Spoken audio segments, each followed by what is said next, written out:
তো এখন মহাখালী থেকে যাচ্ছে উত্তরা, আর উত্তরা যাওয়ার পথে রাস্তার কন্ডিশনটা এই হচ্ছে এখন বর্তমান। ওভার দিয়ে ফেলে ওভার, আর নিচ দিয়ে হচ্ছে যে যানবাহন যাচ্ছে। আসলে এখানে এই রাস্তাটা খুবই রিস্ক, বলতে কি প্রচুর যানবাহন চলে। সবগুলোতে এমনি এভারেজ স্পিড থাকে 80, 70, 80 বা 90, মিনিমাম তো 70 থাকেই। ও ভাই, এগুলো তো সেই একটা বিট।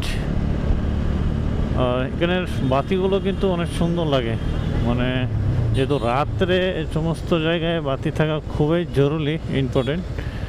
না থাকলে হচ্ছে যে অনেক সময় অনেক কিছু দুর্ঘটনা ঘটতে পারে, যেমন চুরি, ছিনতাই। জ্যামের মধ্যে থাকলে ছিনতাই হতে পারে।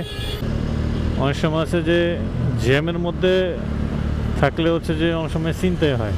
তো এটা কিন্তু খুবই একটা রিস্ক। এই জন্য সবাইকে সতর্ক থাকতে হবে যে আমাদের যে জ্যামগুলো যখন হয়, জ্যাম থাকলে কিন্তু সতর্কতা হচ্ছে মূল কারণ। এই সতর্ক না থাকলে হচ্ছে যে বড় প্রবলেমটা হলো যে আপনি জ্যামে থাকবেন, হুট করে আপনার হচ্ছে যে কিছু নিয়ে যাবে, মানে গলা হার হোক, মেয়েদের হোক, আর হচ্ছে ছেলেদের মোবাইল ছিনতে হয়। তো সেক্ষেত্রে হচ্ছে যে আছেই। এটা কিন্তু অবশ্যই খেয়াল করতে হবে যে আসলে হচ্ছে যে যারা জ্যামের মধ্যে থাকবেন অবশ্যই হচ্ছে যে আপনার সেফটির জন্য আপনি সব কিছু ভালোভাবে রাখবেন, যাতে আপনার কোনো কিছু না হারায়। হ্যাঁ, সো এই বিষয়ে কিন্তু অবশ্যই একটু সতর্ক থাকবেন।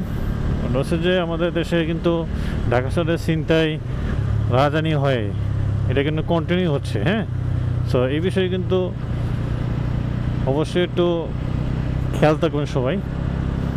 অত্যন্ততে আপনার জ্যামের মধ্যে হলে একটু সতর্ক থাকবেন। আর কেউ ঢাকা শহরে যখন আসবেন, যে অনেক কাছে ভাই আমি ঘুরতে গেছি হাজব্যান্ড নিয়ে বা ওয়াইফ নিয়ে, মানে হাজব্যান্ড হচ্ছে ওয়াইফকে নিয়ে গেছে, ওয়াইফ বা হাজব্যান্ডকে নিয়ে গেছে, এটাই হোক। কিন্তু ওইটা যাওয়ার পর দেখলেন যে অনেক গহনাপাতি পড়ে গেছেন গা, অনেক সময় রিক্সায় উঠছেন বা বাইকে আছেন, কানের দুল নিয়ে হুট করে টান দিয়ে নিয়ে গেলো, বা বাসে আছেন হুট করে টান দিয়ে নিয়ে গেলো। সে এই যে বিষয়গুলো আছে, যে এই বিষয়গুলো কিন্তু অবশ্যই কেয়ারফুল থাকবেন। কেউ ঢাকা শহরে অন্তত কোনো কাজে গেলে এই গলা হার, নাকের ফুল এগুলো পরার কোনো দরকার নাই। ছোট্ট কিছু পরবেন, কিন্তু দামি জিনিস কোনো পরার দরকার নাই। সবাই ভালো থাকবেন, সুস্থ থাকবেন। আল্লাহ হাফেজ, থ্যাংকস ফর ওয়াচিং।